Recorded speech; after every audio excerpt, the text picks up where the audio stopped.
Here. Seems like the democratic spirit and still quite alive here at the Graduate Institute. My name is Jan-Pieter Snoei. I'll be the moderator of the debate. And I just have a few quick remarks before we get started. We don't have that much time. We have a lot of candidates, so we're kind of pressed for time. First of all, notice everything will be recorded, so it will be uploaded online on YouTube. So anything you say here is going to be posted online, be aware. Second of all, it's possible if you still want to join a debate. It's possible if you have like a spontaneous application. We're still open for that. So if any of you guys wants to join in, feel free. Perhaps a treasurer, indeed. There's not enough candidates for that category. And then lastly, we're here together, of course, also to hear out the new candidates, like hear their vision here, what they want to change here at GISA. I would very much encourage you guys to ask questions. I prepared questions, of course, for our candidates. But I would also love to hear what's on your mind and which topics you think are interesting and important to be addressed today. So I would very much like to welcome you to ask questions throughout the debate. Okay, moving on to the structure. We have got 4 categories. The first one will be the PhD program, Vice President and PhD program. We only have one person going for that category, so he'll have an easy time. Wait a second. Basically, the structure will be as follows. The person has 2 minutes to make an opening statement here at the desk.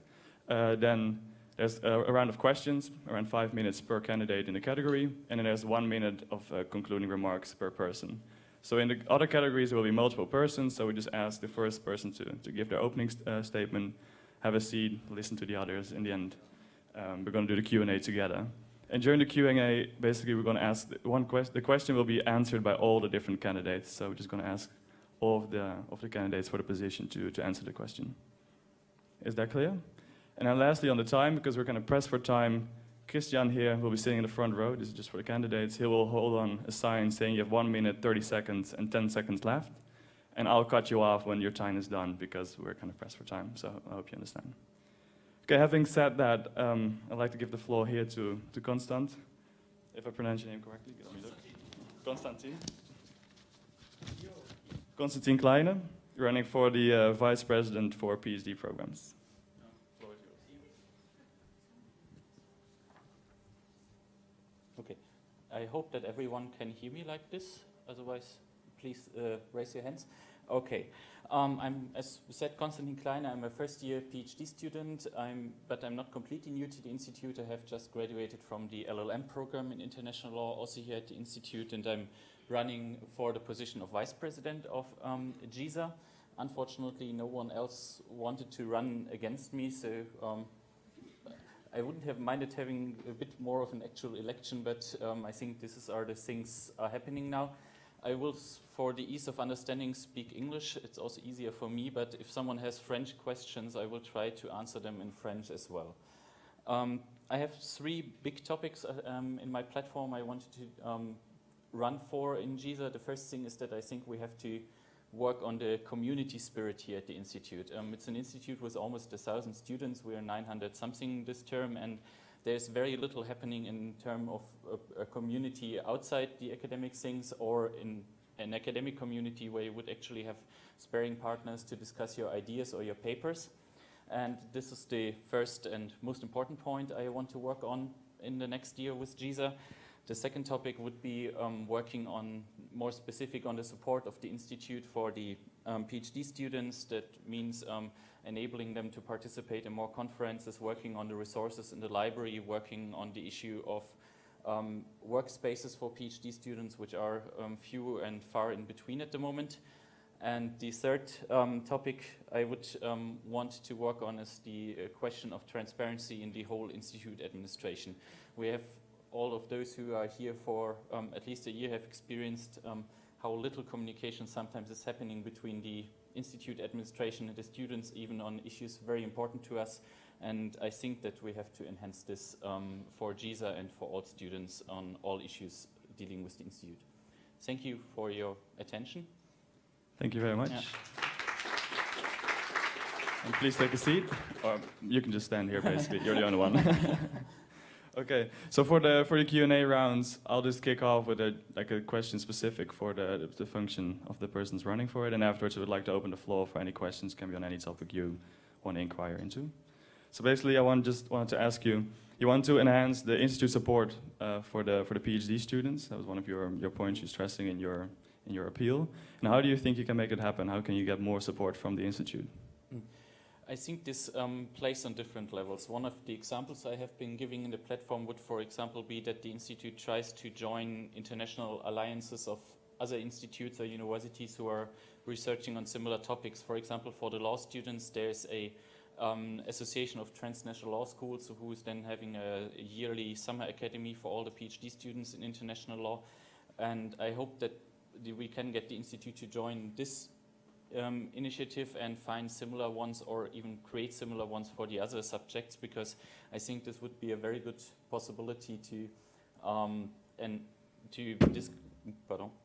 discuss your ideas with people from outside the institute. And for example, I would try to speak with all the departments separately. If they're hiring less teaching assistants this year than they did last year, there have to be free desks somewhere on the floors in the Petal 1 and Petal 2. Maybe we can make these like open workspaces for all PhD students. Okay, thank you. And as I'm not a PhD student, I would like to encourage the PhD students present to ask them for the questions, because I think you can ask better questions than I can on this matter. So is there anyone? Hello, I'm a PhD student in Political Science Department, and I have a question about conference funding and field research, funding for field research. Each department has their own policy and amount of money they dedicate for that. Are you thinking about making it institute level committee for that, looking into that? Because they are not really matching, and some departments are underfunded, some of them are overfunded. Is there an initiative for that as well, or are you planning anything on that?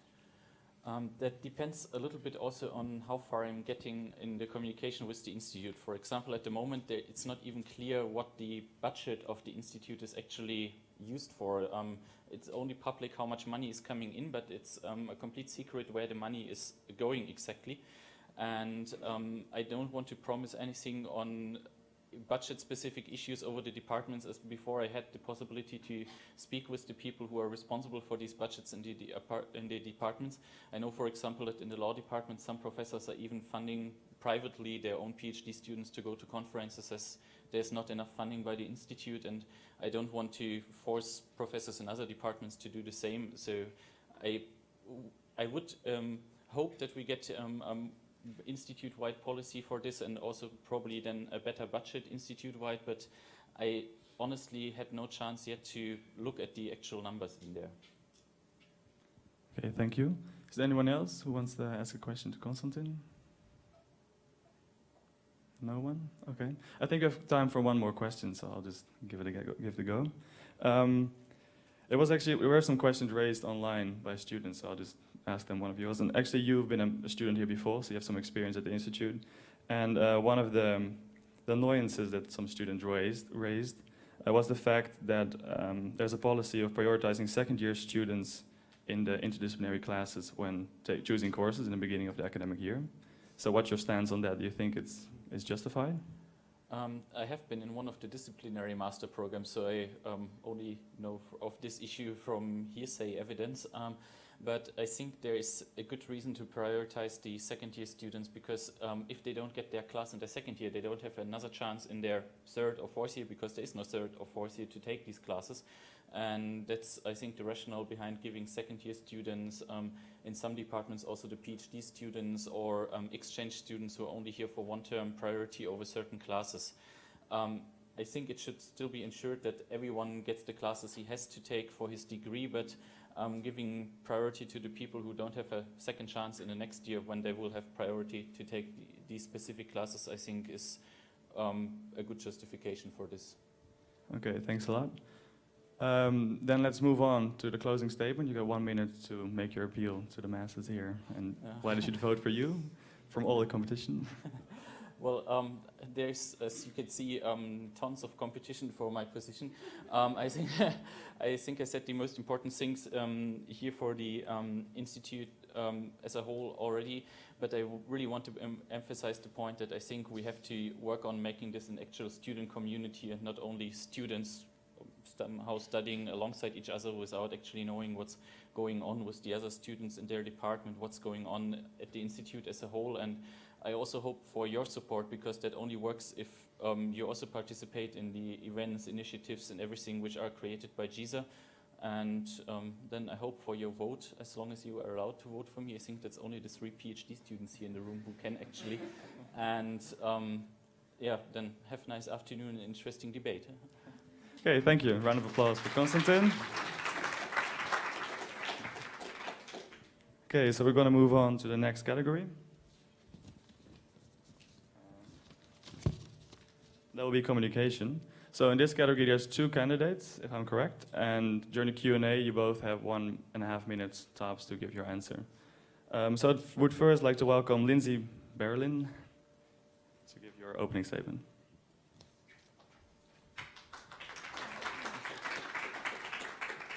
I'm going to put this out, but hopefully I don't have to look at it. Hi, I'm Lindsay. A lot of you guys know me, especially if you are a first year. A lot of you don't. But I want to be your new communications instructor. I'm originally from Tampa, Florida in the States. I graduated from Duke University, and I'm currently a first-year MIA student. So my approach towards this position falls into 3 categories. First, I want to better organize my communications with you all. I want to do this primarily by redesigning the GISA website, making it easier to navigate, but also easier on the eyes. And I promise to make the weekly summary emails that you get very easy to skim, quickly get the information you need. Second, I want to improve the initial experience of students. Perhaps I'm a little bit biased towards this because I just went through that. But I want to expand the current student guide into a more comprehensive welcome packet. I feel like a lot of us went through the same questions, concerns, little things that kept popping up. And I think we can sort of share our acquired knowledge from having gone through that to make the incoming experience for new students a little bit more streamlined. And third, I want to make sure our year together is anything but boring. I don't think anyone has ever accused me of being a serious person. Organized, responsible, punctual, yes, but serious, no. This will be reflected in my communications with you, and I hope that by making those communications enjoyable, you have an added incentive to learn more about what's going on in the Institute. So in short, I want to improve communications in the present, expand communications for the future, and make sure those communications are fun. So I welcome you to connect with me on Facebook to learn more about my background, so I don't have to bore you with all of those sort of relevant past experience. So thanks for the opportunity, and thanks for listening. Thanks a lot. And please have a seat. Okay, the next candidate, I'm sorry if I've pronounced your name wrong, is Yu Jiming. Just kidding.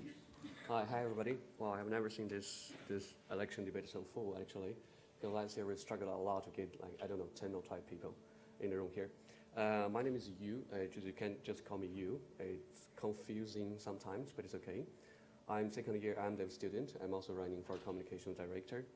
I'm Chinese of nationality, and I'm fluent in Chinese, Spanish, Portuguese, French, and English. And would like to run for GISA Communications. Basically, from the last year here, I do see like GISA is going quite well. We had some improvement, but is not working on an organized way. By organized way, also because I'm a communications person, I do see like GISA should work more as a communications output-driven body.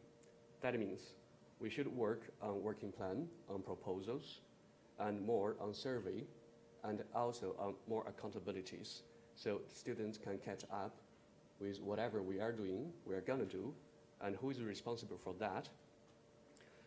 And then from the side of the institute, we can get all the relevant information. That is also within my proposal to extend GISA's networking, both professionally, inter-student body, and academically with other institutions. Then we can make GISA to embody, as a student body, embody all the students, and also to make it a very handy instrument for every student here. That's all. Okay, thanks a lot.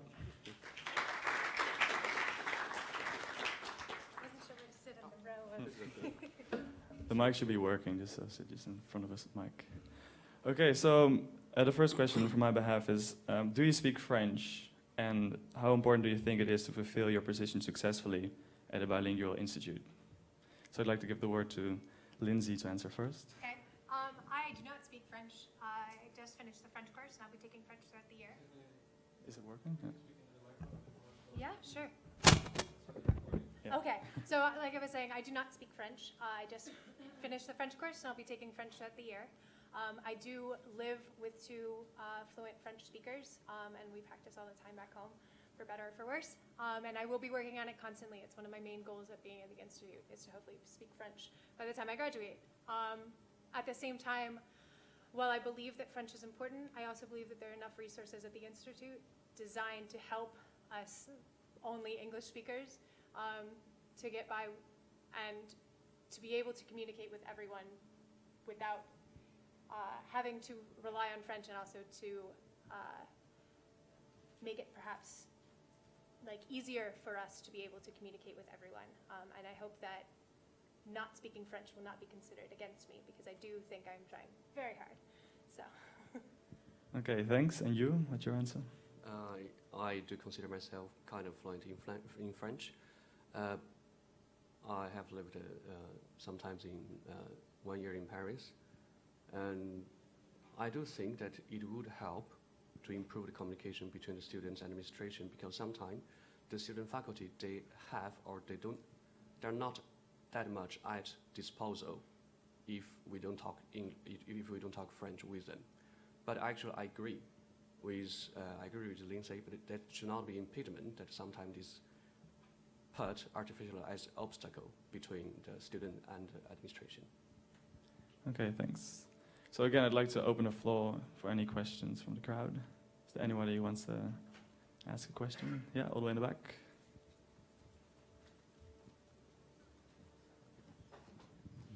Hi, I have a question about the website, especially for Lindsay, but also may apply to you. You said that you want to redesign the website, and my question is basically what your experience is with that.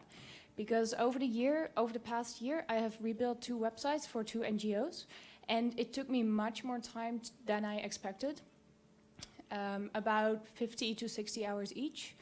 And yeah, like I said, it was much more time than I expected, and it would be very difficult to combine that with a full-time study program. So my question is what your expertise with that is, and how you expect to combine that with your studies. Sure. Do you want me to go ahead and answer that first then again? Yeah, Okay. please. I actually, the current website is based on WordPress. I've used it extensively throughout my time at university. I have a lot of experience with that and similar blogging-based structures. I also know XHTML and HTML, CSS. I don't think that redesigning necessarily, like, most of what I want to do with it is more moving it around, making it more streamlined, easier to find the information you need, and putting more information on there that I think should be on there. That I don't think is going to, based on my experience in the past of building websites and using WordPress, I don't think that will take so much time as to eat into a course. I do expect to spend a good amount of time in this position, but I don't think that the website building itself will have to be the focus of the time that I hope to spend in this position. Okay, thank you. The question wasn't addressed to you, but if you want to comment on it, you're free. Can I answer that too? Of course. Yes, the GISA's website is based on WordPress that I've worked and maintained 4 or 5 websites in my past experience. We're using WordPress, Joomla, Magenta, and etc. It not be difficult, but right now how the information and knowledge is disposed there, as my colleague said, the content management system is quite chaotic, so we have to reorganize them, putting them into more time and more chronicle series to do that. But of course, the website is only one very small part of the whole content package of knowledge that we're going to produce, including, for example, the student welcome manual. Okay, thank you. Well, it seems like whoever you choose, they'll be aptly suited to work on the website. So that's great. Is there any other question from the crowd? Yep. Hi, my question is for Lindsay. So given that you're new here, and I don't think that's something that stands against you at all, but very practically, given that you're new here and given that communications is precisely the position that you're running for, what sort of plan do you have in mind for assimilating information on what we think needs to be better with communications? Because I think a lot of that information and those discussions are scattered in conversations that we have with each other. So do you have a plan to make sure that going forward, the changes that you make and what you set up as goals for yourself reflects, what the community thinks is important? Yeah, and I realized that on the website, the poster that I made is what's on there. I also have a written platform, which I'll post on Facebook later today. But within that platform, I actually wrote about the idea of doing surveys at the end of weekly emails. I'm hoping to incentivize this. I'll talk with GISA once it happens, by making it raffle entries. So the more surveys you fill out, the more entries you have into a raffle. Maybe you win prizes at the end of the year. But these surveys would be to consolidate some of that knowledge, like I was saying, that you would want to have in a welcome packet, but also reflecting back on communications as they've been going on. So if you have any questions, comments, concerns, having a box at the end, what are those concerns? What do you see us doing well? What do you see us needing improvement on? And having that built into the weekly emails structure. Okay, thank you. You, any comments on how to combine and make use of knowledge and on communication within the GISA? Sure, I guess Malik is asking how we should incorporate informal communications, right, into the formal communication channels. For that, that's good that many informal communications that the GISA members are quite close to us in terms of we can approach them very easily. They're sitting there, and they're also students. That will be easy because most of questions we are not maintaining any record of them now. So we're not sharing the common problems that we as students have here and probably there too. So what about update the frequently asked questions that we have, but it is quite outdated already? Could be one mean of that. And also, GISA, who is not using his personal Facebook, the persona, we can activate that and make GISA publish and share other even informal communications. Thanks. Okay, thank you. Any other questions? Yeah, here in the front. Hello, so regarding informal ways of communication, if someone doesn't have Facebook, so how would you react to that? What would be the response to someone who doesn't have Facebook, and does he find then all the information on your webpage, even though you can't differentiate between the groups? For example, I mean, it could be accessible to everyone, but it should be an event for, let's say, only MIA students. How would you proceed with that? Do you want to take this one first? Start with you, Sure. Jane. Okay, thanks. This is a very interesting question because I do propose a synchronized communication channels that includes Facebook, LinkedIn group, the newsletter, and the news board. With Facebook and our institutional email, it is particularly tricky. For example, for our colleagues who are doing exchange in China, they don't have access to that. So I do propose that the GISA web page should be synchronized with every post or relevant information that we have or we should post on Facebook too. And we do send this information via newsletters, and we have to keep record of every newsletter we are sending on GISA's website. In terms of, I do think that we have an over-reliance on Facebook. In fact, I also, it's not necessarily clear what groups exist, what groups don't exist, and sometimes being in that group or not in that group on Facebook determines whether or not you hear about an event, whether or not you know something is happening. And I think that that is a reliance that is not very helpful for general communications. Part of my idea is on the website having links to those groups in Facebook if you use it, but also having those events or having email lists that you can join be on the part of the GISA website for individual groups that have to do with a wide variety of topics, not just student initiatives. We also have a calendar on the GISA website already, connected to a Google Calendar, and also we have this weekly email format. Connecting those things more and more so that it's easy to add groups into your Google Calendar, which you automatically have having a Graduate Institute like email address. It's based on Gmail, so you can have that a little bit more integrated into a Google Calendar approach to sort of be able to visualize those groups and events more easily. But yeah, just adding that information on a website in a more approachable fashion. Okay, thank you. I'm looking at Christian. Do you have time for a couple more questions? I think we have to wrap up. Okay, well, let's wrap up. We're going to go to the concluding remarks. I'd like to suggest, Lindsay, you started, so you've got 1 minute. Thank you all for your questions and for listening as we went through everything. I just want to say, regardless of whether or not I become communications director, I hope to someday have a conversation with each and every one of you.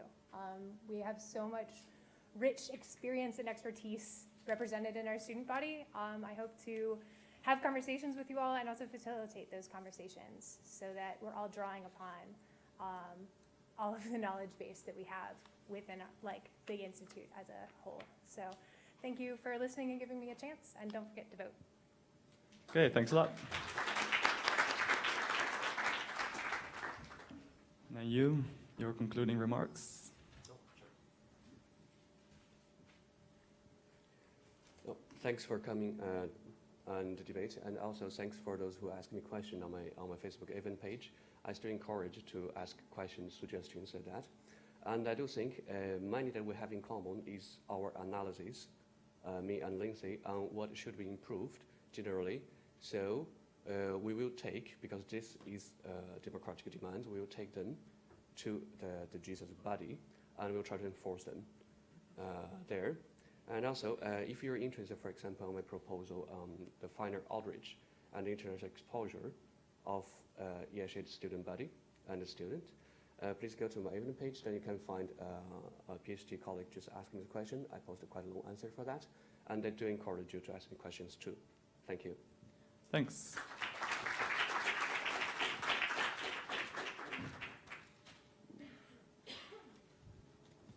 Okay, so I hope everyone is still awake and ready for the next round, because this is going to be interesting.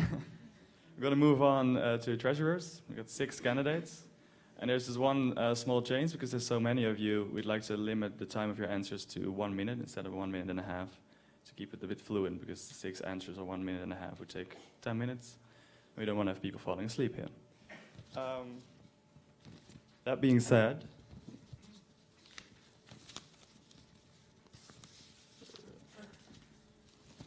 yeah, there I got you guys. I'd like to announce the first person running for treasurer. Again, sorry if I mispronounce your name. Antiana Maral Sabati. Yeah, okay, great. Floor is yours. You got 2 minutes. Yeah.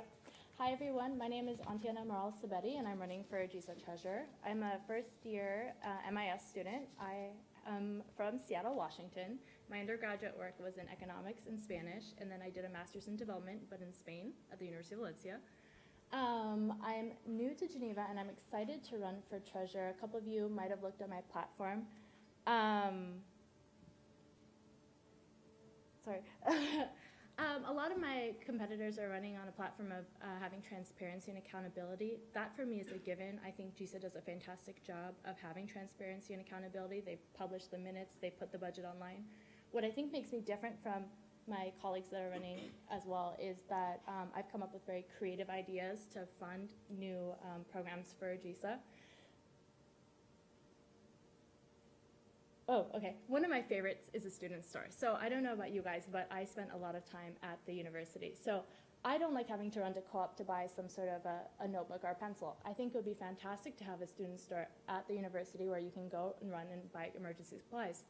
Additionally, this would provide funding for new GISA activities. I would also like to create a more formalized alumni network. So what this would do is provide a contact point, theoretically, so that when students graduate, they can have help with job placement.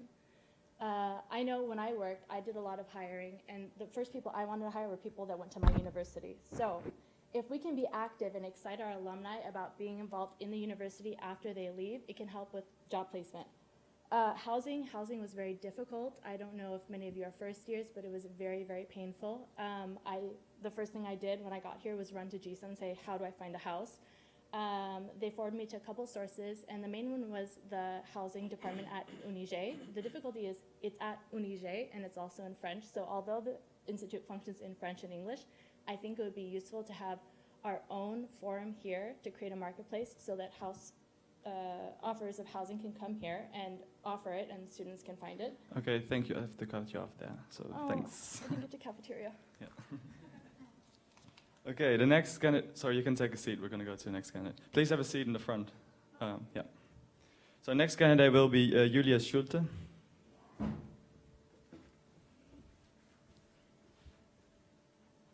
Hello everyone, dear students. My name is Julius and I'm running for treasurer. But why would you choose me as a treasurer? What are the reasons for that? Firstly, I have a bachelor in economics, I work for Deutsche Bank, and most importantly of all, I led the student group of my home faculty of the Business and Economics faculty. Secondly, I propose to cut the tuition waiver by 50%. By the GISA Constitution in Section 2, Article 2, it said that every GISA Executive Committee member gets a tuition waiver. I propose to cut it by 50% and use the money for the student body or offer other financial scholarships. And thirdly, I want to continue the line of transparency which was given before by my predecessor. All in all, I would stand for expertise. I know a lot of Excel, Stata, econometrics. Secondly, I propose the change of the tuition waiver.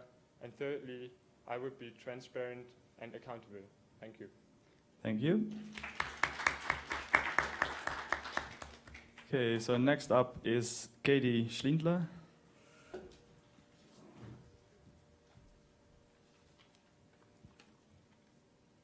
Hello, my name is Katie Schlinder. I'm a first-year MDiv student, and I know I'd be a fantastic treasurer because I like to think of myself as an idealistic realist. So I can dream big, and then I can take those dreams and translate them into a realistic environment, particularly within the boundaries of what a treasurer should do. So that deals with reallocating money that we've already been given of the budget. Something I've heard that's an issue currently is that a lot of money is given to class representatives instead of the student initiatives, and that money ends up not being used.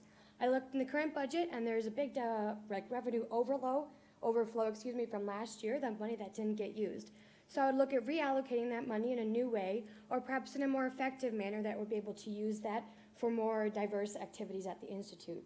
Not only that, but I can do things in a fun and a formal way. I've created student budgets for my own friends and managed to keep those friendships.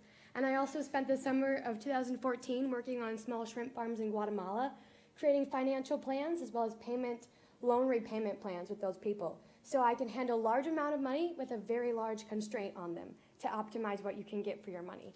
So aside from loving Excel and number crunching, I'd be an excellent treasurer because I would like to maintain the current flow that they're on with the transparency and accountability of the budget, but also continue to think in creative ideas with the rest of the executive board.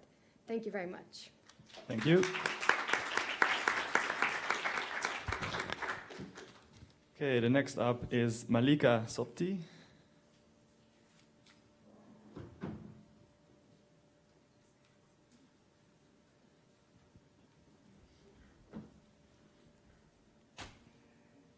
Let me know when I can start.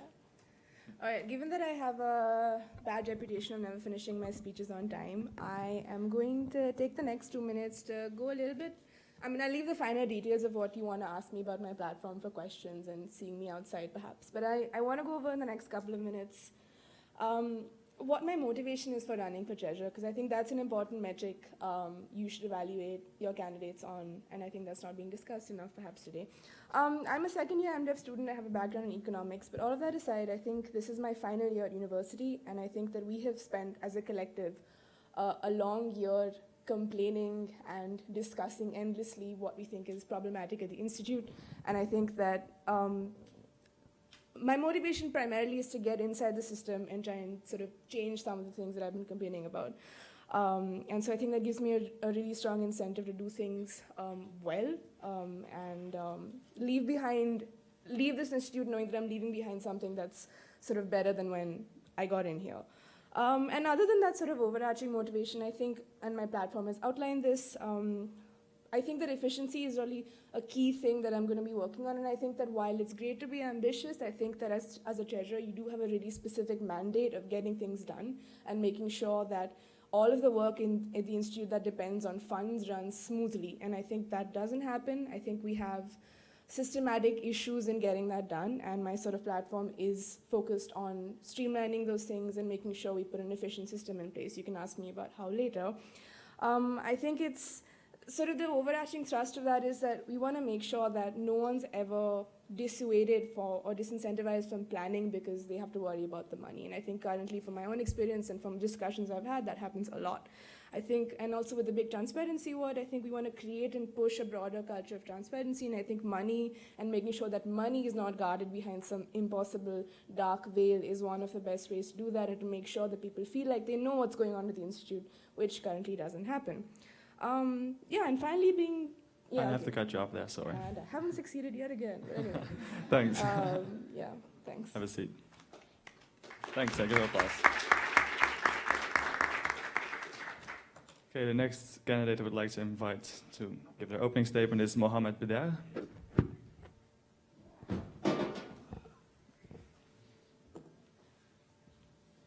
Thank you. Ready? Hello, everyone. My name is Mohamed, and I'd like to be your treasurer. I graduated in 2014 from the American University of Beirut, and unlike most of my colleagues, I did not do an economics degree. I actually did political studies. But I did end up working in consulting, and then later as a project manager for a big development firm. And in that time, I handled a budget of just over $1 million. It was actually $1,005,000. And the project I handled was actually on stall for like 4 years, burning a hole in a company's pocket. And I managed to increase productivity for about like 70–80%. Like I did more work in that year than they had done in the past 3 years. And that's the type of person I like to be. And so just looking at GISA, the treasury, and the budgets online, it was a bit frustrating for me because I don't know about you, but I didn't see where that money was going just in the initiatives. And that was something I would like to know about, something I think many of you would like to know about. And more specifically, I think a main part of my platform is I want to use my expertise to actually consult for these initiatives to streamline the treasury of GISA with the treasury of the boards in the various initiatives, make sure they're all working on the same page, coordinating, seeing how just these initiatives, these decentralized bodies can actually do better work. And yeah, if you have any questions, I'm always around. Thank you. Thank you.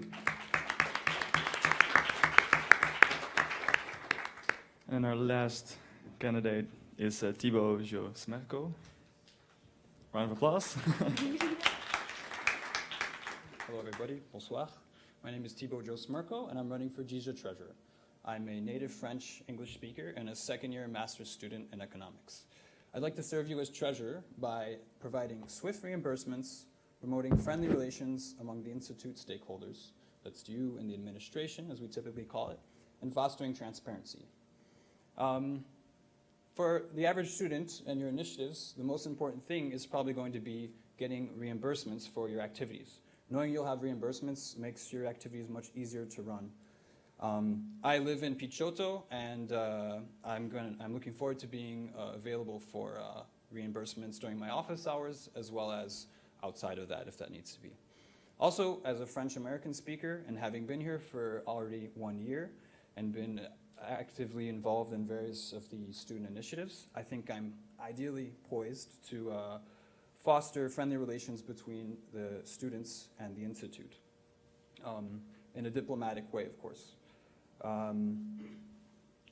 And also, if you've had a look at the student, at the GISA budget from last year and the year before, each year there's been $8,000 surplus as well as $6,000 surplus respectively. So as treasurer, I would like to promote a culture of transparency, meaning that we could use that surplus to maximize the student benefits, student initiatives. Basically, all the money that's been used has been for, program allocation money has been okay, but allocation towards initiatives hasn't been enough. Students aren't using the money that's allocated to them. So me and the communications director, I'd like to communicate with the students in order to make sure that you know how much money you have left and so that you could put it to the best use.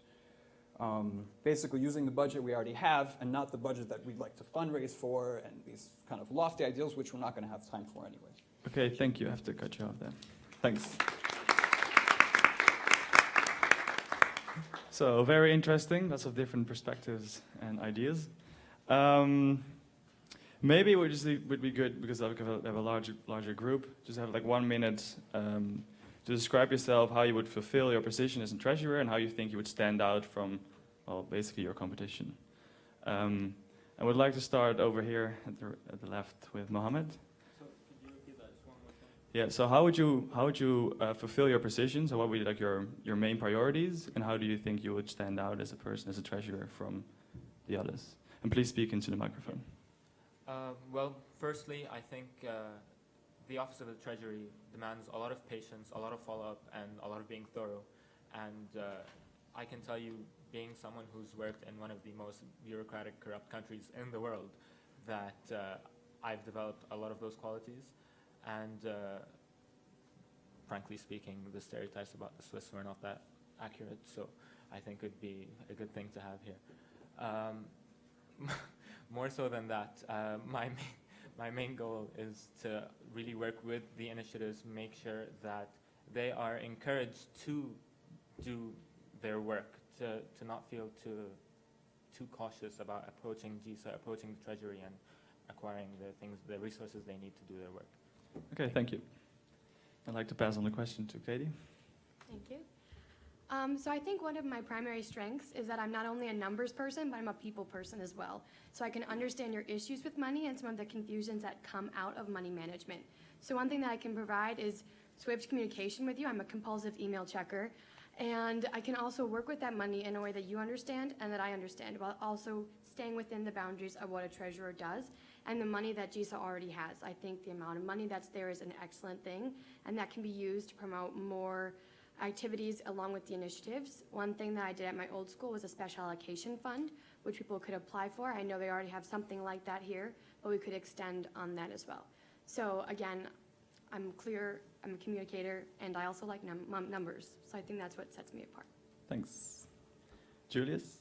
So I, as a treasurer, would be accountable, transparent, well-organized, and additionally in the position to increase your budget, because the 48,000 which are basically available as the tuition waiver scholarships, I want to have them and take the 24,000 for the student body or for other financial scholarships. So you would get a reliable treasurer with the option, because I have to speak to the institute, that our overall budget will increase and you can do more events or you get more money for your initiatives. Thank you. Thanks.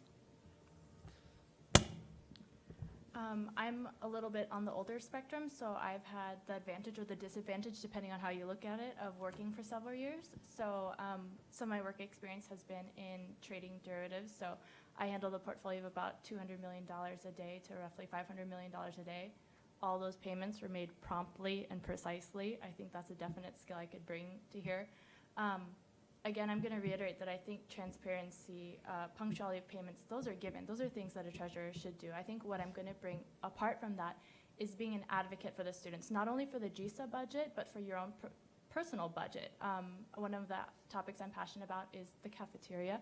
I think it's much too overpriced. I'd like to investigate different ways where we could reduce those prices and have it be our right to eat our own cafeteria and not be a luxury, whether it's through more subsidies to the school, looking at how much profit, if any, the school is making, or asking for less expensive options. Thanks. Malika? I'm coming into this candidacy with a lot of experience, not just relevant work experience. I've dealt with financial management for nonprofits, I've been on councils before, but also the experience of having been around for a year and knowing what the problems are. And I think what that means is that I come in to the post of treasurer with a very clear set of ideas about what the mandate of a treasurer is, what they're meant to do, what their expectations are, and sort of how to go about dealing with the problems that exist. And I'd like to think that I have the ear of a lot of my own year colleagues, and I hopefully will be able to have the ear of the new first years who've come in this year. And why that's relevant is because I'm also the kind of person who's very open to feedback and very open to criticism. And I think that apart from the practical things that I've sort of spoken about on my platform, I come to this position with a lot of ideas for how to make things better. And I'm more than happy to discuss them with you in far more detail than 2 minutes allows outside in the coming few days. Yep. Thank you. And Thibaut? Hi again, I'm Thibaut Joe Smirko, and I think my main quality is that I've already been here 1 year, and I kind of know what could work and what couldn't work. I mean, we're hearing a lot of these examples that, honestly, to me as a second-year student, just don't make sense. You know, I'm not sure if you know, but there's microwaves available on 5th, 6th, 7th, and 8th floor to reheat your food. There's also the GISA space across the street in Picciotto that allows you to bring your own lunch. So details aside, as a second-year student, I think I know what we could do realistically. And I think the main problem with our budget and the position of the treasurer is that not all the money that has been allocated to the student initiatives was used. So again, I'd like to perhaps create a live, publicly viewable Google spreadsheet so that all students could see exactly how much money is left for each initiative, and they could be notified of that with me and the communications person, and they can be aware that they have money left for them. Thank you. Okay, so that's the first question. I hope you guys still with us. You got the numbers and budgets flying around, typically for the treasurers, of course. I see a lot of questions, so I'm just going to start over here. Hi, I'm Kevin. So concerning this treasury position for which half the student body seems to have run for, I have to say I was most convinced by Malika's presentation and the ideas she outlined on her platform. So could you please tell us more about what you mean by transparency and how that's going to impact us? And what kind of funds you think we could add to the current GISA budget? Thanks. Sorry, can I interact before you answer? Because transparency has been a key word basically in all of your talks. And some people said the level of transparency has been like good, and others said, well, maybe not so much. So it would also be interesting to give you interpretation of the current level of transparency being displayed by the previous treasurers. And let's start with Malika. Yeah. Okay. So I'll start by giving you 2 examples of like where transparency is a problem. So there's a certain amount of your fee, the fee that you pay currently, that goes to the GISA budget. We have a fixed amount of money that comes in every year, but for example, with the tuition increase, you guys have now, you're paying 8,000, we paid 5,000 per year. We have had no increase in our funds. So that's one sort of major issue. We know the money that's coming in, but we don't know where it's coming from or what the rules are for allocation. The other issue is sort of more related to the running of initiatives, which is, for example, I was in an initiative where the treasurer of the initiative had to email the current treasurer several times just to know what their budget is, and that didn't allow them to plan several events that could have happened in the future. And that's precisely the kind of thing that we want to change. I'm going to create a publicly available platform which treasurers of initiatives and other people can view to see where the money is going, whether reimbursements have been made or not, and what the surpluses are and what can be used. And I think that's sort of one concrete way of doing that. In 1 minute, great. So I would also like to pass on the question to the others, because basically everyone has mentioned transparency in their answers. So let's just start with Thibaut, and then we'll go to the middle. What's your stance on transparency in your policy? Yeah, transparency has been an issue at the Institute on a larger level, and I think also in the position of the treasurer. On a larger level, I'm not sure if you guys were aware, but the decision to raise tuition last year was taken totally in secret without consulting anybody.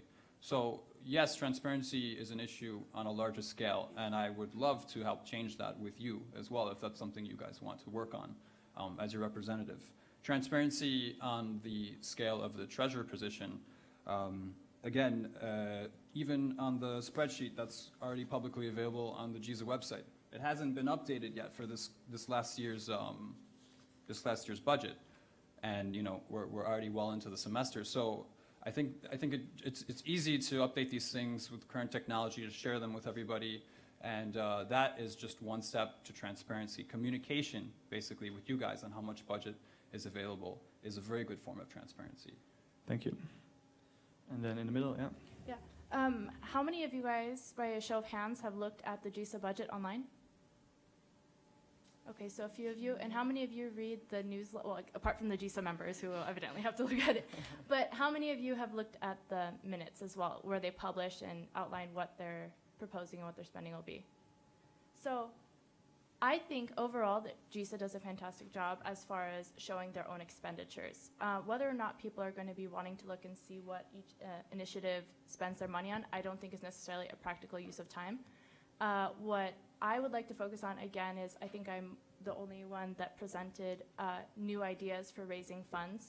So I think one of the loop arounds apart from looking at transparency and arguing about where the funds are going, is to bring in new funds to the school. That's what I would like to focus on. I think Joe brought up a great point about Joe Thibault Smirko, brought up a fantastic point about the tuition hike, but I don't think that falls in the realm of what the treasurer does within GISA, right? They manage the GISA budget, but I would be a tireless advocate for those types of issues apart from my treasury responsibilities. Thank you. Julius? I'm very much in line with Thibault, so on the, let's say, global scale or on the institute scale, I would also press for more transparency on the budget, but I know that we are limited as a treasurer, and in this sense, I would also continue doing these, updating the budget, and then adding the information of the initiatives and what they exactly did, because so far it's just the name of the initiative and that's it. So I would make, let's say, a simplified version and a more detailed version for those who really want to see where the money got in detail. Thank you. Thank you. Katie? Well, I have to say I agree with what most people have been saying. Though I do think that the budget's pretty clear right now. It's on the internet. I didn't have any trouble finding it as a first-year student. However, I think that having the initiatives maybe more responsible with the money they're spending isn't good, but I also think the class representatives should have to maybe submit budgets that they want to follow, because a lot of the money that was coming from last year into the current year budget was coming from money that wasn't spent by class representatives. So I think a clear way to manage the money more effectively would be looking more into that aspect of the budget. Thank you. And last, Mohammed. Not going to reinvent the wheel. I mean, I agree with most of you. There are, to an extent, very good levels of transparency. However, that's exactly what it is, levels of transparency. How deep do you want to go? I disagree. I do think that maybe looking into the expenditures of initiatives is actually a practical use of time. It would be very interesting to see how the initiatives come to requesting their budgets, seeing how they just think, oh, how do we allocate our money and our time and our resources? And I think that's my main platform, just to really work with the treasurers of the initiatives, sort of maybe establish a committee of treasurers, and just think, okay, how can we actually cooperate rather than compete for resources that GISA operates? Yeah, that's about it. Okay, thank you. Can we have a show of hands for people who have questions? Yeah, so if it's a specific question for one person, we'll just have the one person talk, otherwise we can't address all the questions. Hi. I'd like to go a little bit deeper with Julius' proposal of giving away 50% of his salary, to call it somehow. I like your proposal, and I do think that sometimes this waiver can be a perverse incentive for some of the candidates. I'm not saying no.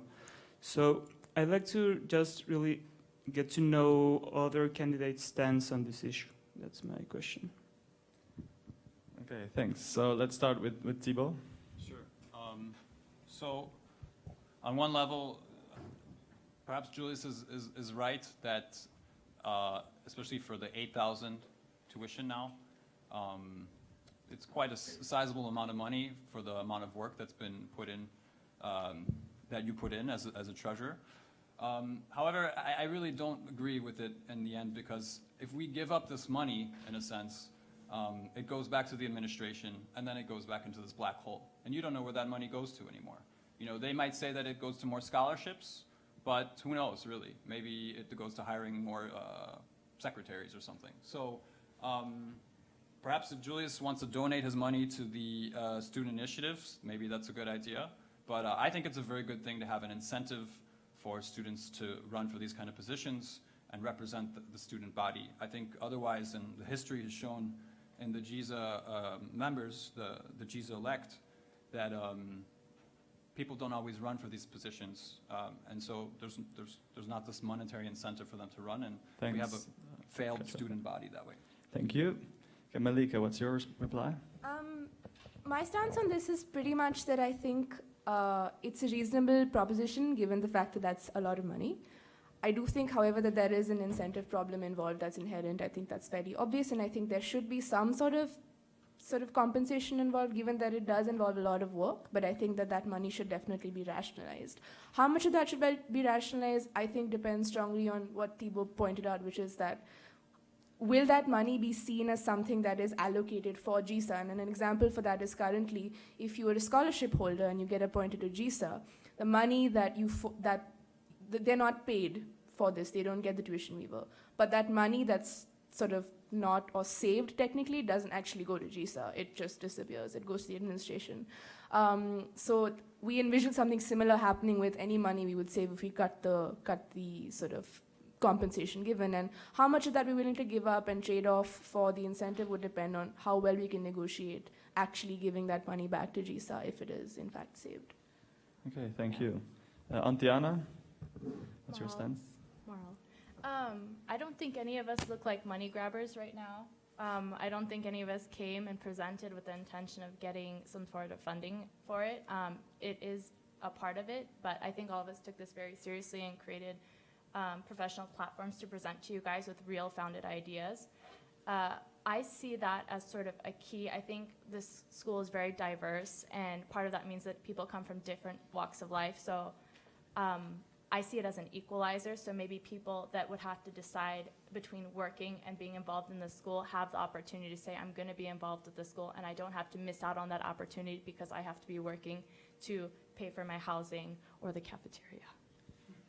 Okay, thank you. I'd like to skip Julius for now and end with you. So Katie, what's your response? I have to agree with my colleagues' previous comments. I think the suggestion has value, but I also think that type of thing should be put to more discussion in a General Assembly and with the rest of the Executive Board, since it would affect them as well, not just the treasurer. My other concern with it is, again, you don't know where that money is going. It's a waiver from the school. It's not necessarily them writing you a check for $8,000. So I don't think that cutting it in half would guarantee that money coming back to GISA or even coming back really to the school. Thank you. I think if I get my Christmas bonus, I'll be okay. No, I'm joking. No, I agree. I think principle of the matter, of course, there shouldn't be this perverse incentive. The incentive should be to do the work, and there is no way to know where the money would go. I think, however, an interesting way to look at it would be, well, if you look at just the scale of Swiss salaries and just what's going on with internships, like there has to be some sort of you know the word I'm thinking of. And I think it would be interesting to sort of maybe clarify exactly the amount of hours, you know, a GISA member has to put in. Like, I look at Andre and Vanessa, and they always have, like, black bags under their eyes. I feel bad for them. So,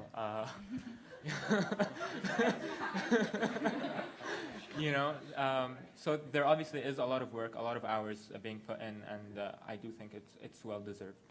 At least there should be some sort of timekeeping. Okay, thanks. Well, Julius, they don't seem to agree with you, so, well, you got 1 minute to respond. Okay, so I think the main motivation for running here should not be the money. And I ran my student body totally free before, and I think like an 8,000 tuition waiver is too much. And then I would negotiate with the institute so that the money goes either to the student body through GISA, or that another scholarship can be allocated or several, because let's say everyone doesn't have already a scholarship, then we would have 6 executive members, so we would have 48,000 francs. So we halve it, we would have 24,000 francs available for GISA or for other scholarships. And I think the people, either they get one more scholarship, which increases like the quality of our student body in terms of better students who are in financial need, and or it could be that events are better funded or initiatives are better funded. That's why I proposed this idea, and I think it's a very good idea, and I will approach it and I will aim at it when I'm the treasurer. Okay, thanks. Interesting how when it's about money, all of a sudden there's a disagreement. There's a question over here. It's people, and I don't know if you might know this too, but this surplus money some of you spoke about, what happens with it? Does it cross over to next semester, next year, or does it go to the black hole you spoke of? It rolls over, yeah. If you look on the budget, you see how much rolls over each year, so that's kind of an added point. So the $600, $800 that a class didn't use, they still have it. Right, right. Okay. So I don't know how much we need more if we have a surplus that we can still use. Still though, the fact that you don't use all the funds that are allocated to you says something about your efficiency and your ability to manage the funds. We So can use it next semester strategically if you want to. sure, but if you send a signal showing that you're organized and that you're using this money, I think that's stronger than saying, okay, we'll use it for next year. You know, it shows that there's a demand for the money from the students for the initiatives. But we don't want to end up being like an institution up the street where if you don't spend all your money, you lose it. So that encourages sort of wasteful spending. So I know a secret professor here who took a trip to Brazil for 2 days in order to use up the last of his funding in order to not lose it for next year. So I think you have to watch out. There can be, you know, that can get twisted. So I'm personally on the side where if there's a surplus, that's great because that means you're spending your money wisely, I think. Okay, thanks. Is there anybody from Could I GISA who chime can in? confirm this? Like that it's true? It's true? Okay, well, just confirm it. I wouldn't know. Can I quickly chime in with a Yeah, point? yeah, of course. The issue with surpluses is that, and it links to the issue of like ease of access of budget. What happens currently is that to know if you're running an initiative and if you're, for example, handling the budget for your initiative, you have to send out an email to the current GISA treasurer asking them, for example, for information about what's left in their account, for example. And I think the reason why surpluses are a bad thing in terms of the efficiency question is because they oftentimes exist because having to find out what the status of your finances is something you have to do actively, rather than something that's a system that's in place, that's automated, and you don't have to write 5 emails to get that answer. And I think that's why the question of surpluses. And using that money, like you said very validly, you want to make sure that you plan knowing the money you have, because you're going to get more money and next year anyway, but you could have done something with it this year. You didn't do it because you didn't know that money was there. Okay, thanks. Anyone from Julius, Katie, or Mohammed wants to reply? Just clarify. Sure. Does this count for initiatives and classes, like class representative money, or just either or? Both. It pulls together. All the money for the class, the program allocations, so your master's, first year, second year, that kind of thing, that gets used up. It's 10 francs per student, and usually it's per barbecues, drinks, that kind of thing. The money, well, it doesn't roll over because it all gets used up. I mean, but it is, the money that rolls over but doesn't get used is for the initiatives. So like the running club, LGBT, Okay, those kind of things. Those, it's just a little bit harder to request the funding, to justify that you're going to use it for things, you know, like... I'd like to cut you off there. I think we've went enough detail for this matter. Do we have time for more questions? One more round. Okay, one more round of questions. Who wants the final say over there?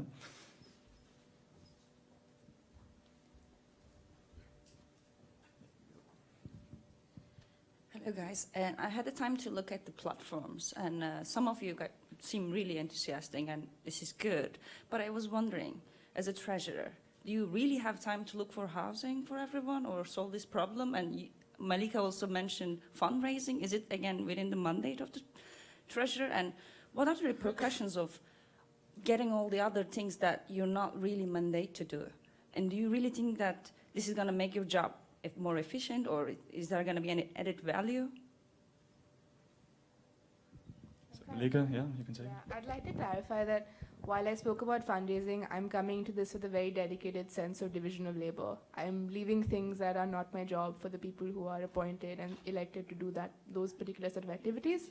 Exactly. I completely agree with that. I think in terms of fundraising, what I was hinting at was that as treasurer, there's an opportunity to see certain financial opportunities to get in money, because for example when we have parties, we keep track of sort of whether we broke even on those parties, whether we made a profit, and I think that sort of gives you a space to come up with ideas to sort of make money. And this has happened in the last party that we did, and I spoke with Andre that they did make a profit of a fair amount of money, and I won't disclose how much, based on planning that came out of that sort of budgeting exercise. So I think I was stressing at a certain element of creativity that goes beyond just the sort of nitty-gritties of, budget management, not necessarily like aiming for something unrealistic in terms of getting, lots and lots of more money, and that's not my job, I think. Thanks. Not my mandate. Yeah. Did you direct this question to anyone else as well, or? Me, yeah. You have the most. Tasha.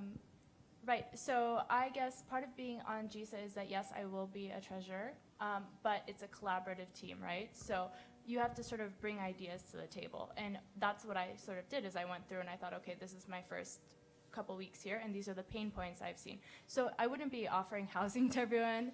If I did, I wouldn't have had a trouble for myself. But what I would like to do is, GISA is a huge resource for students, especially new students. So when I came here my first day, Andre and Carlotta, I came and I said, I'm a new student, I need housing. What kind of services does the Graduate Institute Student Association offer me? And so that's our first point of resources. So what I would like to do is help create a format. That doesn't involve a lot of work. Create a market. Say, hey, talk to people, reach out to people, say, if you want to offer housing, this is our website. Please, advertise on here. You're sure to find a tenant very quickly. Hey, tenants, if you're looking for housing, come here. But I think that, GISA should have a definite part in this. But overall, it's just bringing ideas, collaborating. I don't think the treasurer's job is just to maintain budgets. I don't think it's the president's job just to lead. I don't think it's a communications job, or communications director job just to do the newsletter. Your point is clear, I think. Thank you. Okay, I think we should leave it at this. If you want to know more about the details of the programs of the treasurers, you can find online. One comment here? Oh, we have... This was brief? Okay, great. So I have one more question from the floor. I think I saw more hands in the beginning, or did we address all the questions? Oh, there's one over there.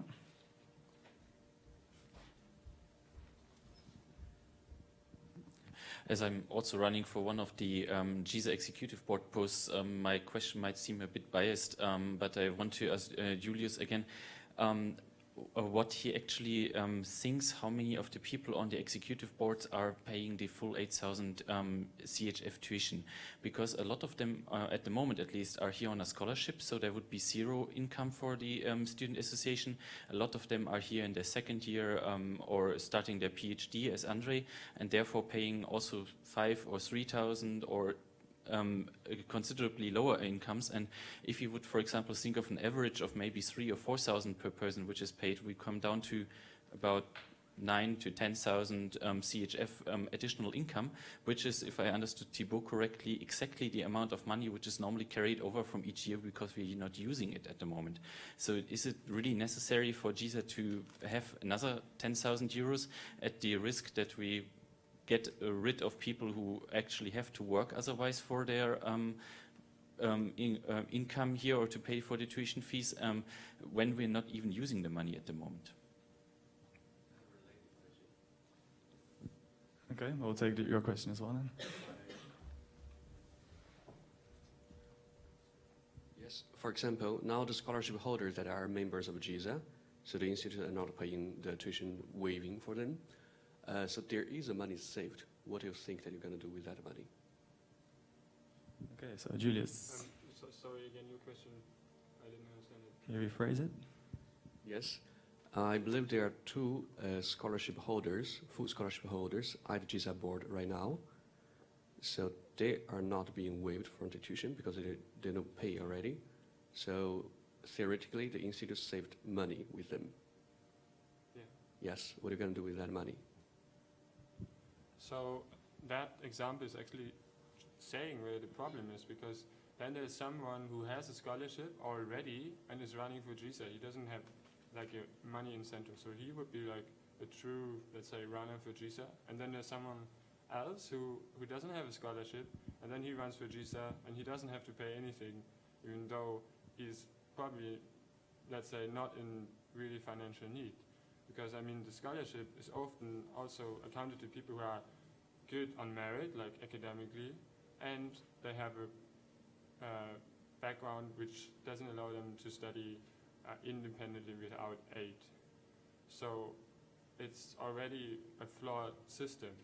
Then considering the fact that some are already scholarship holders and then the amount of money would be less, then let's say, I mean, the executive committee consists of 6 persons. If that would be only 3, would be still 24,000. So that would be 24, and you could divide it by 2, would be 12,000. It's still a lot of money. And yes, you are right. If there's no demand, it doesn't make sense to have a huge budget. But I also think that people from the initiatives and also others who want to start something up, which is a bit bigger, need more funding. And if this is not the case, we could still do and say, okay, the scholarship, we give it to the institute, we make an agreement that there will be 1 more or 2 more scholarships for normal students for their application. Okay, thanks. Thank you. Do we have time, Christian, for quick remarks from the other candidates? So Mohammed, you wanted to respond? I don't see how, like, it goes back to this idea of how do we make sure any money saved by removing this package of for the candidates goes back into GISA, and it doesn't seem right that if there were to say a new initiative to pop up and that we needed a significant amount of funds for it, that would have to come out of this honestly, like, very reasonable package for the work that a lot of these people have put in, and the hours a lot of people have put in. And I think as a treasurer, the idea should be not necessarily how do I make money, how do I bring in resources by cutting my own arm off, but rather how to bring in resources through the channels that are appropriate, through donations, through funding, through grants, the ones that are mentioned in the statute. Okay, thank you. And Antiana, you're also raising your hand. Moral. It's okay. Sorry. No, it's okay. No, I mean, I agree with Mohammed in the fact that we don't know. So firstly, I think that this would add a barrier to entry. Again, like, I feel like we have to take into consideration, yes, there are scholarships given for merit, for need, but that doesn't capture everyone. So by taking away this remuneration, what we're doing is we're saying, making someone choose between working and maybe, potentially providing a lot of help to the school and providing a lot of improvement. And I don't think that's something we necessarily have to do. It's not something the school has asked of us. It's not something we know that will necessarily benefit the school. Again, we don't know if we give this money back to the school. Yes, we can negotiate that it'll be given in scholarships. But that's a lot of work for something that wasn't necessarily important. And I think instead of focusing on these cuts, we should focus on new ways to raise money. Okay, thank you. Then if there's no other comments, just Katie, and then you guys can... Yeah. Katie, please. 1 minute. So just a quick thought that I was having is that we mentioned a couple of times the surplus from the budget of last year into this year. And so I think maybe the first step would be dealing with the surplus and looking at how to reallocate that in a more efficient manner. Because if we can't efficiently use the funds we already have, I'm not sure what we'd be doing with $24,000 extra dollars. So. Okay, thank you. Let's leave this matter behind for now. And if you have anything to say in it, you can say it in your closing remarks. So here we have the people from the actual GISA board right now, and they have an announcement. Just a short clarification about how to go about changing this exemption of tuition fee. So basically, it's the whole student body that has to vote on this, and there has to be an amendment proposed before a general assembly, and students discuss and they vote on it. So if you want to make changes, you can also do something about it. It's not up to any specific member of GISA executive board. Thanks. And the next General Assembly is going to happen on October 8th. So we're going to vote the new budget. We can discuss all the other issues that you can bring. So please be there and we can continue this fruitful conversation. Cool. Well, I'm curious to see what's going to happen on October the 8th. Let's move on to the closing statements. And let's start again with Maral. I'm saying it right now? Yeah. Ah, great. Thank you. Please come over here and you have 1 minute. Sure.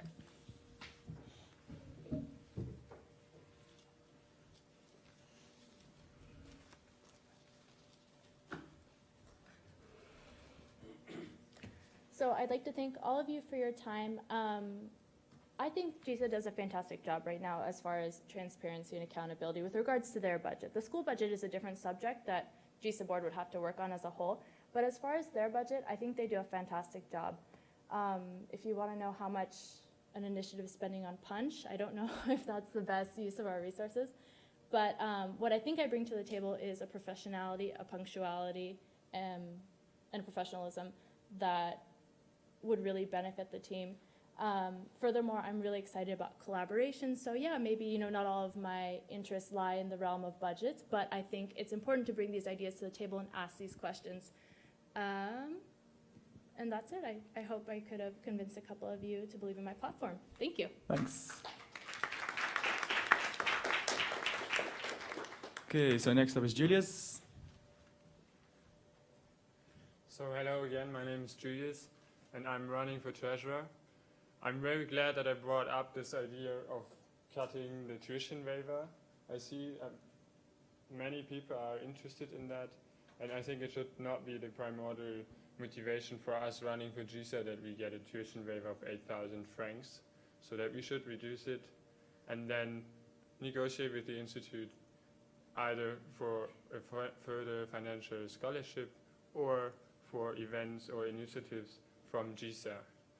Apart from that, I will be accountable and transparent, and I want to continue the line of my predecessor and also give some more details in the Excel sheets. And that's what I will be doing, and I won't be doing, for example, like someone else posted, bookstore, new alumni network, housing, whatever.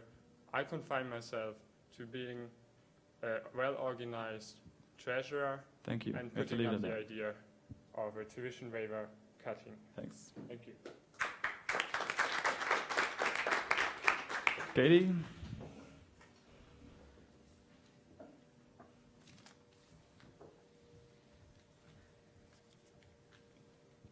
So I think a lot of great comments have been shared here today, and one of the great strengths I feel like I would bring to this position is an open channel of communication for that feedback should I be elected as treasurer.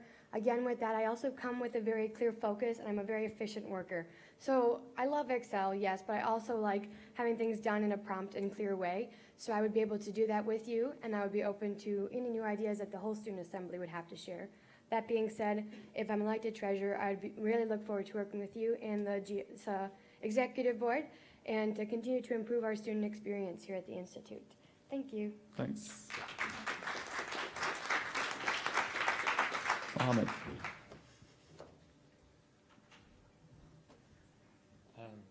I'll just start off by saying me and Excel go a long way back. Like, met in high school, still together. It's really hot and heavy. Honestly, all the candidates are great. Everyone has great ideas. It would be difficult for anyone, I think. I want to say that I have a strong work ethic. I do the job. I do it better. I definitely think I can, not better, like as in more efficiently, not but yeah, well, sorry. Yeah, better. I will do it better.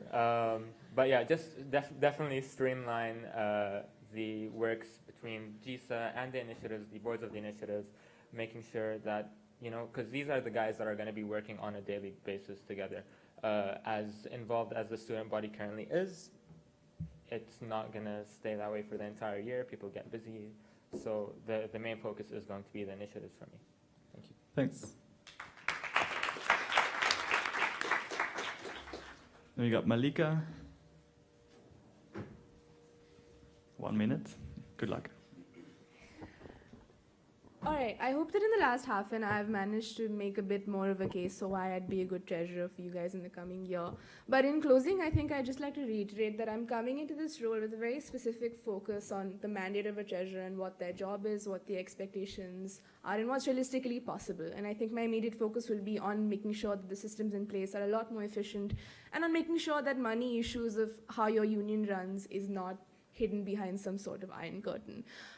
But on balance, I am a balanced person, and I do think that being on GISA is being a part of a bigger team of a very limited set of representatives for you and what your interests are.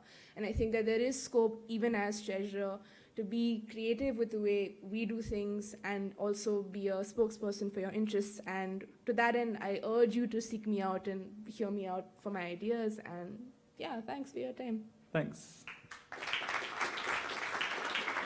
And then our final candidate, Thibaut.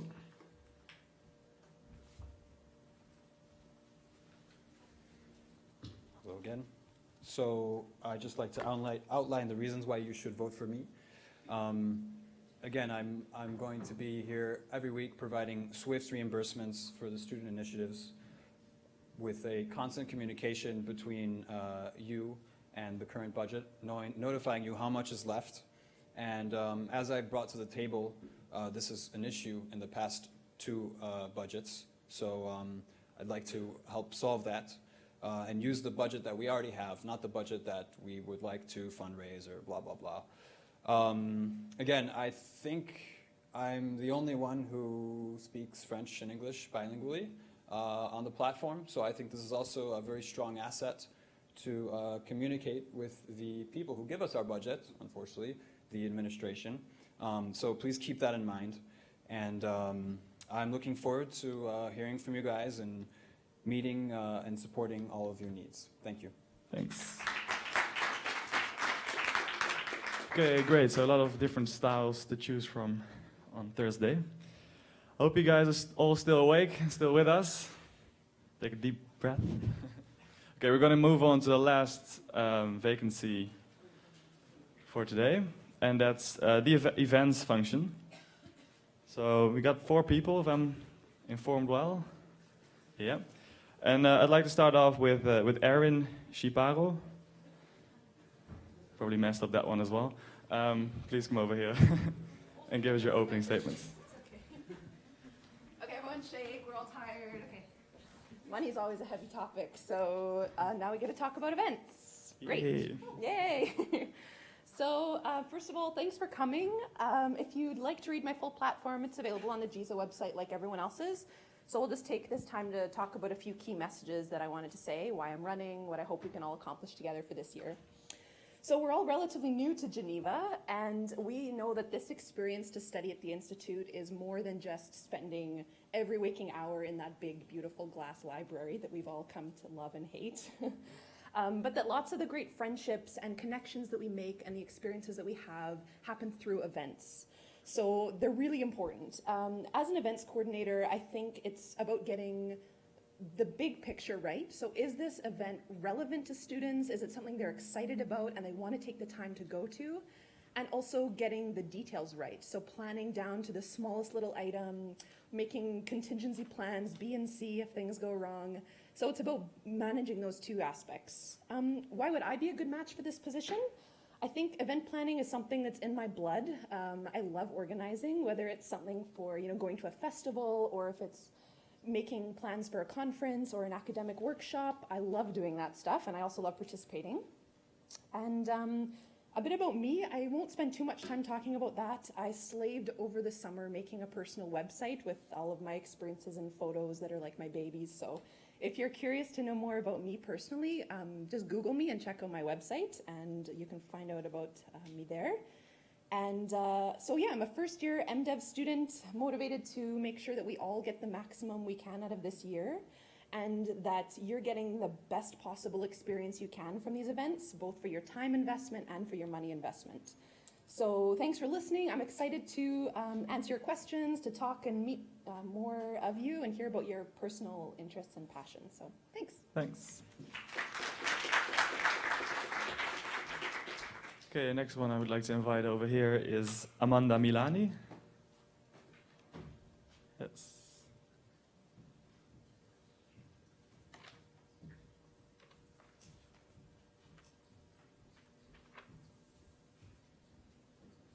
Hi, everyone. Thanks for coming here. I know it's a little bit late and everyone's tired as well, and it's just nice to have you all here after the long chat with our treasurers. I am running for events coordinator because I think that when I look back at my experiences over whether at university or during different travels, work, I always think of defining moments, and those defining moments are usually events and the different friendships and support networks that I'm able to build wherever I am. As your possible events coordinator, that's what I hope to do, is I hope to provide you with the opportunity to create those support networks, not only with each other, but also with professionals in Geneva, with other academics, either from the Institute or from outside, from activists working around the world on specific issues. These are the kind of interests that I want to represent for you. And of course, about me, I'm a friendly person, I'm an open person, so I'm always willing to just listen to your ideas and talk about them, how we can develop them, and really go over all the logistical details, because I know that event planning is a long process, and it's you have to be very organized, which are all skills that I can bring to the table. So, Okay, thank you very much. Next, I would like to invite Gideon Wakefield.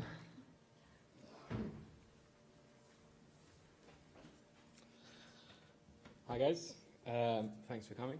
I'm Gideon, and as you probably guessed, I'm running for the events coordinator position. I'm first year MIA, but I studied maths as an undergrad, so that's given me a kind of logistics, problem-solving focus. The reason I'm running for this position is pretty simple. I really like running events. I've worked in the events industry in both the business and academic sector, and then also in the entertainment sector. On the entertainment side, I organised the biggest party of the year at my last university, where we had 2,000 guests and 200 staff. The event was 11 hours, so as you can imagine, that was quite a lot of work. There's a video of the event on Facebook, which I would recommend you see. It's quite a fun video. Even if you don't want to vote for me, I'd recommend watching it. That was an 18-month job where I was heading a private company that was created specifically for that event. So I'm comfortable with event budgets, dealing with complex logistics efficiently, and all this kind of stuff that's going to be vital in the events position. I think because this was in a university setting, it's particularly useful because I've learned to deal with the bureaucracy of academic institutions, which I quickly learned to be a great skill in Switzerland. On the business and academia side, I worked on a large conference in the field of international affairs, which brought together business leaders, policymakers, and academics from all over the world. You can see my pledges online. They're there. They're listed. But in summary, I want to make winter fun. That's the most important, because I know Geneva can be a little bit depressing when it gets dark. And I've made a commitment to have next day meetings with 24 hours notice. So if you give me 24 hours notice, I'll do it I can meet you within the next 24 hours. I'm keen to work with people for their suggestions for initiatives. So I'm open to any suggestions for that kind of stuff. And I think the more the better, because we want our events to represent the diversity of our community. Okay, thanks. I got to cut you off there. That's all right, actually. Cool. Okay, and then we have one last minute contender, Kwaku Adamako. The floor is yours.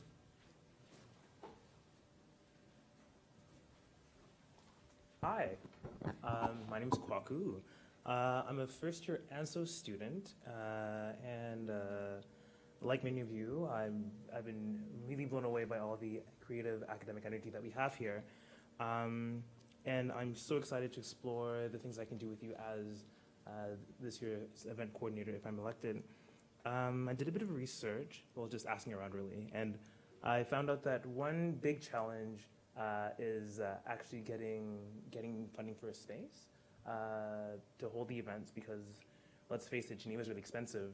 But luckily, we have the good fortune of having a wonderful resource, which is a student space. And I'm hoping to make that student space as much of a student-oriented space as possible. And this can range through like a whole number of different kinds of events outside of the realm of academia. For example, we could hold, I envision holding like monthly diverse-themed events that can range anywhere from like skill shares to yoga, or even dance battles, depending on what people's interests are. However this unfolds, I'm coming at this with 3 principles.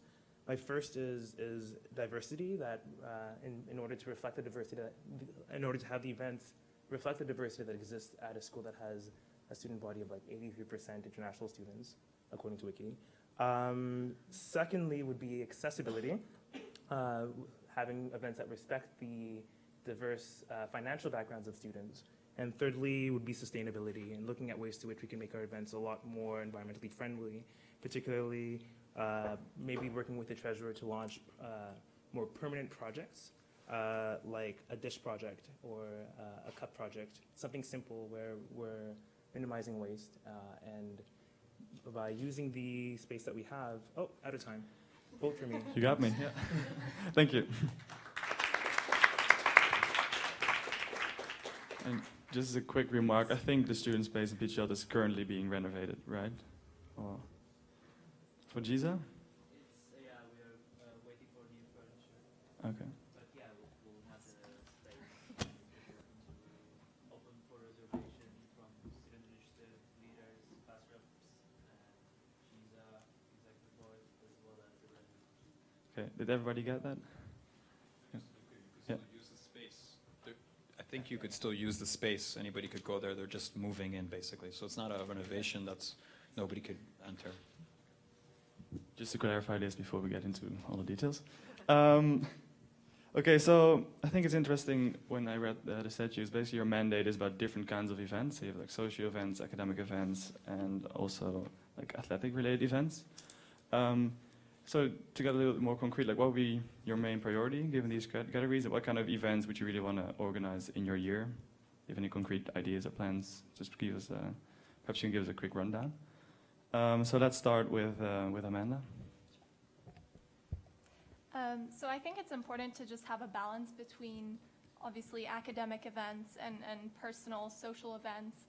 But also I want to focus on events that help you, give you the opportunity to network with professionals here in Geneva and really get ideas about the kind of work that, the different fields of work that they do here, and kind of find out, explore the job opportunities that might be open to you after you finish here at the Graduate Institute. In terms of just some specific ideas I have, one of those ideas is to organize every semester, have like an apéritif with Geneva professionals once per semester. This is, you know, a commitment to you, and I don't take that lightly. I really will work towards following through on that. Another idea that I had in terms of more academic-related events is to organize seminars with members of civil society. So we have a lot of members of civil society who come for the Human Rights Council or for the UN treaty body sessions. I have to cut you off there, sorry. Sorry. Yeah. Thanks. So, Erin?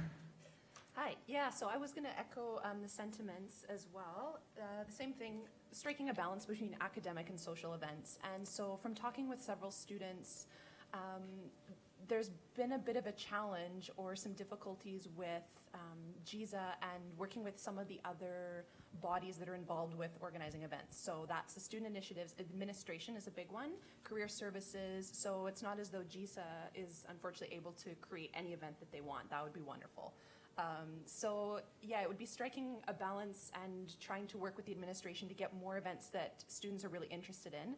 Some of my specific suggestions you can see on my platform was a FaceTime in the field, where we can have a set event talking with an NGO in the field about their experiences there. Student photography, I mean, perfect example, we have so much talent in this institute, and it'd be great to showcase some of that and have discussions around it. And also encouraging more career-related events, like Amanda said, as well with International Geneva. Thanks. Yeah. Hi, I'm taking a bit of a different stance in the sense that I feel like we have a lot of academic and professional events already. We don't even have time. I don't have time to see all of them, even though they're really, really, really interesting. But I would like to take this opportunity to actually reclaim the student space and university space, because I feel like even though we have 4 buildings and multiple floors, we only have access to several floors and 2 buildings, and it'd be really, really cool to be able to actually make this more of a campus-oriented space. That being said, my events will be more so oriented in winding down and really enjoying the student body that we have here. Thank you. Gideon?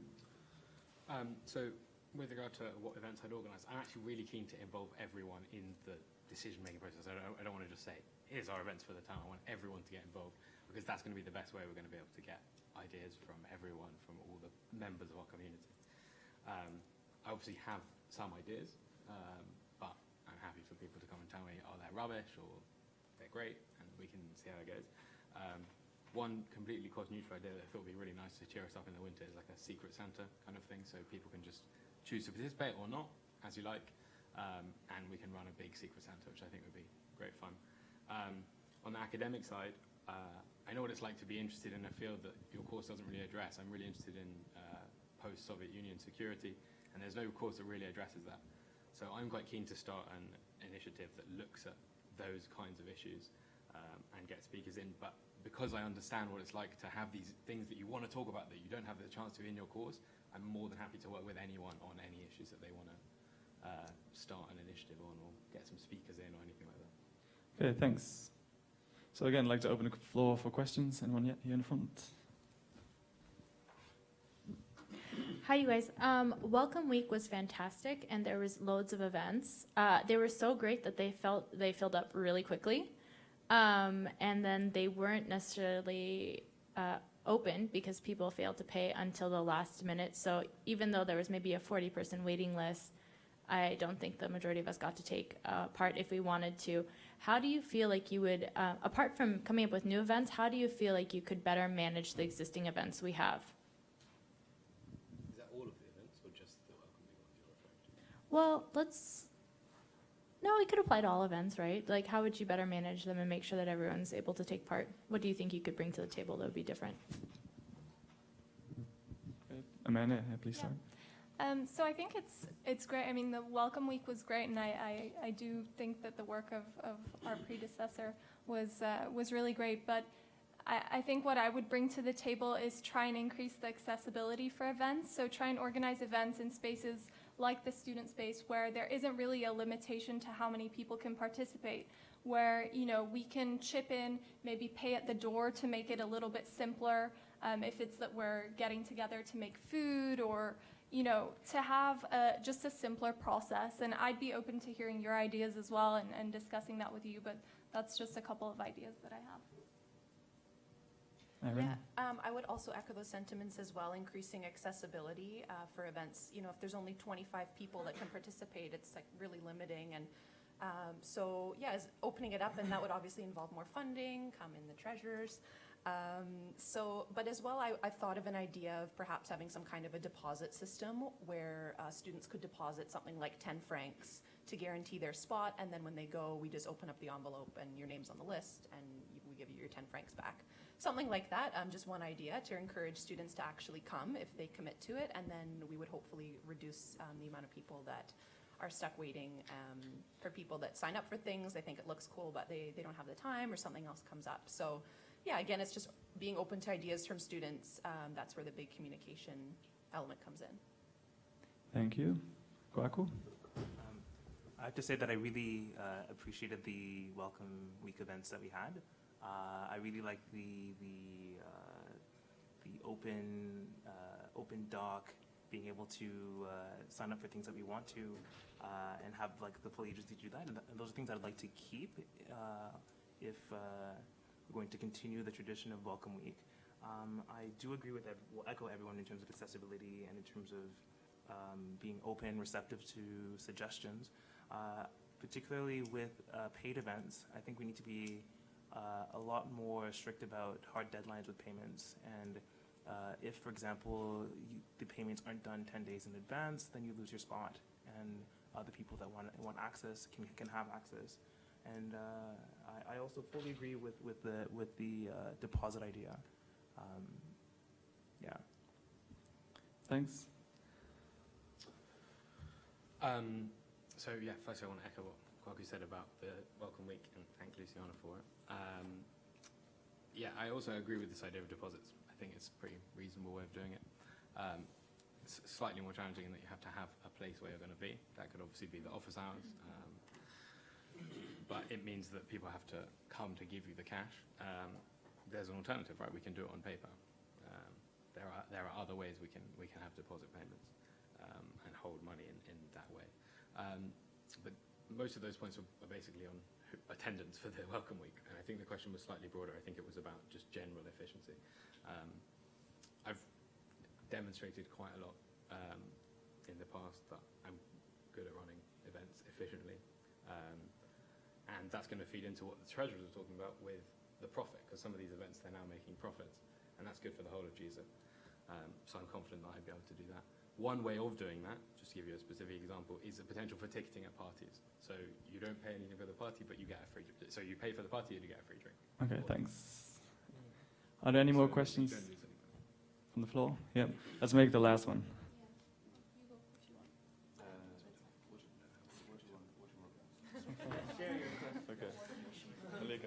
Okay, I can amend that. Okay. Yes. Well, then I hope that this partnership works. So my question is, well, at the moment there are sort of 3 bodies that organize events at the Institute. So there's GISA-specific events, there's initiative events, and then there's events that the Institute does, because they do a lot of events. So my question is in terms of how you envision positioning yourself as someone who can coordinate on that front, because I think that there's a void there in terms of often events, really great events crashing, big problem of not knowing what's going on at the Institute, because what's on the website currently is really only the events that the Institute organizes and pays for, not necessarily really interesting initiative events which go on Facebook and get lost often. So what ideas do you guys have for fulfilling that element of, so not just the planning and logistics elements of being coordinated, but really also coordinating the events that happen at the Institute? Yes, and touching on that, it's also a reason of why event coordinator, for me, is the heaviest post in GISA, the heaviest position.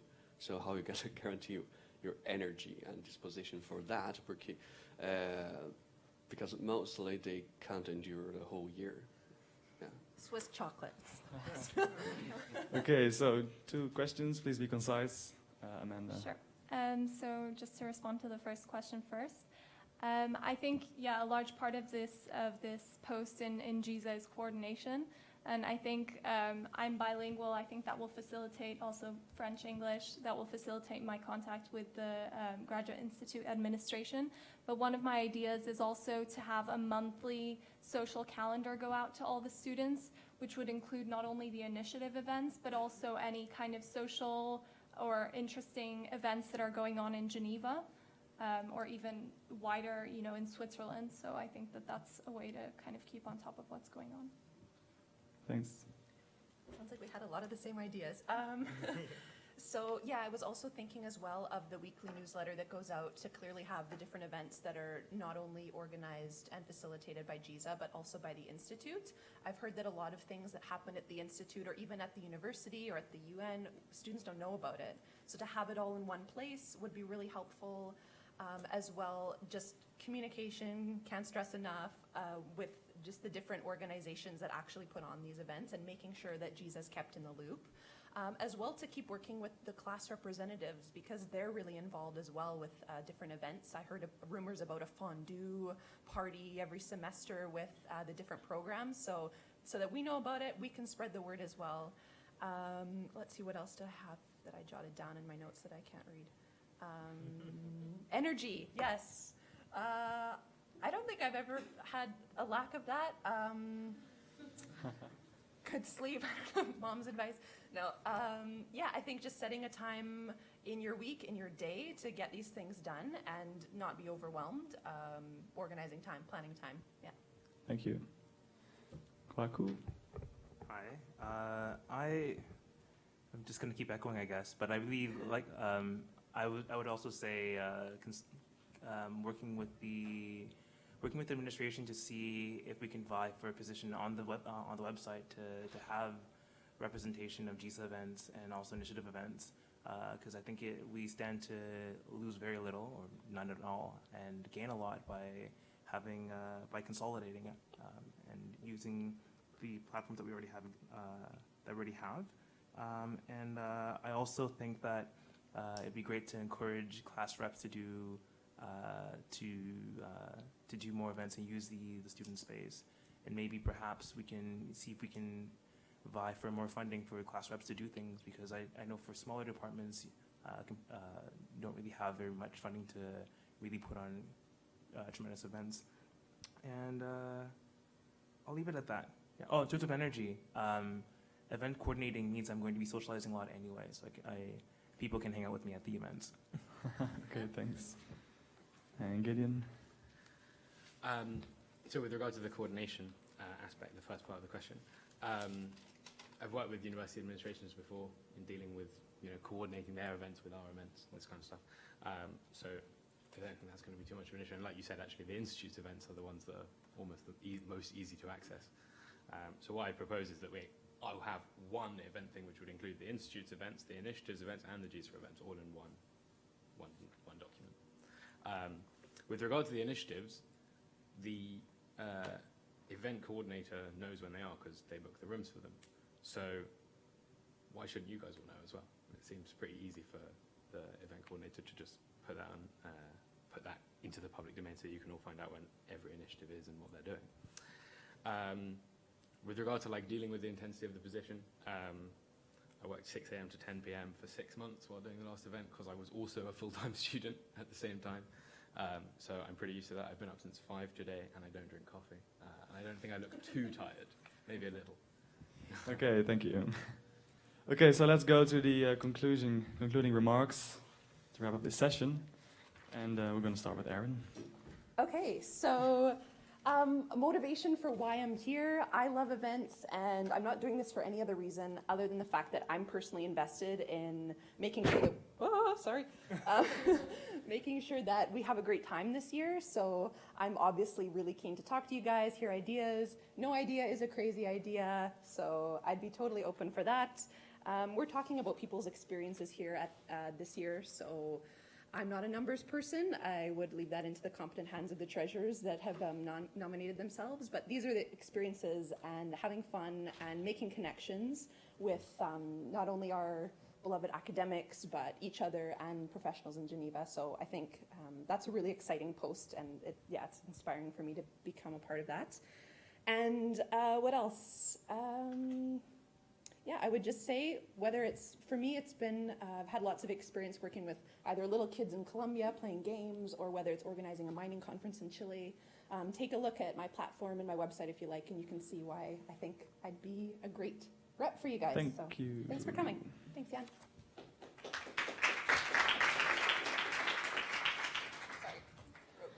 Amanda? I don't want to take too much of your time, but I think a lot of the ideas that I have are already on the platform, and I think it's clear that I've given this a lot of thought. I already, in my mind, just kind of planning to put my candidacy forward, I already have in my mind kind of the schedule for this year and when I envision certain events, when it would work out for us in terms of exams and busy periods where we wouldn't be so willing to participate in a lot of social events, but then also kind of planning that out is important. So I'm open to your ideas always, and I hope that I have your votes. Thanks a lot. Kwaku is volunteering to go first. So go for it. I'm a bit motivated. I'll just be really brief. Just drawing on past experience working as an event assistant at my past university for the multi-faith chaplaincy. I'm coming at this with an open mind. I'm really receptive, and I hope to get a lot of feedback from the student body because, again, this is your space, and I'd like for us to use it. So, thank you. Thanks. And then Gideon.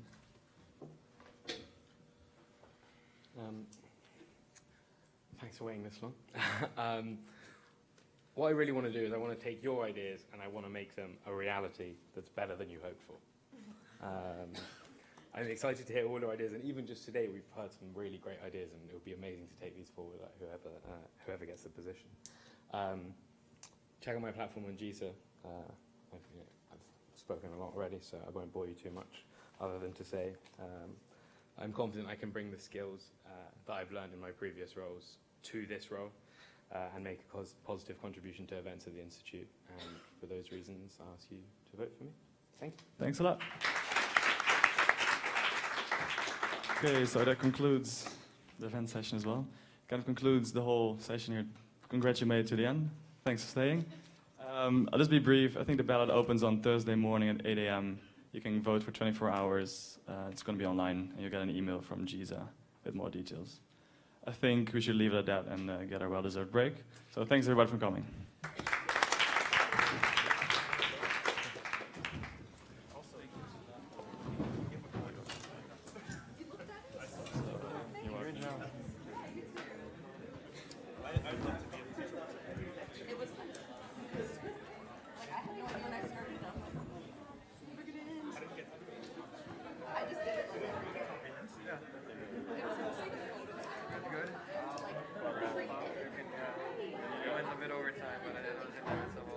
Yeah, that's what I thought with the treasuries, I'll cut them off. I mean, okay. I think compared to previous years, it was much more lively. It was, especially, great treasurer debate. I was still recording.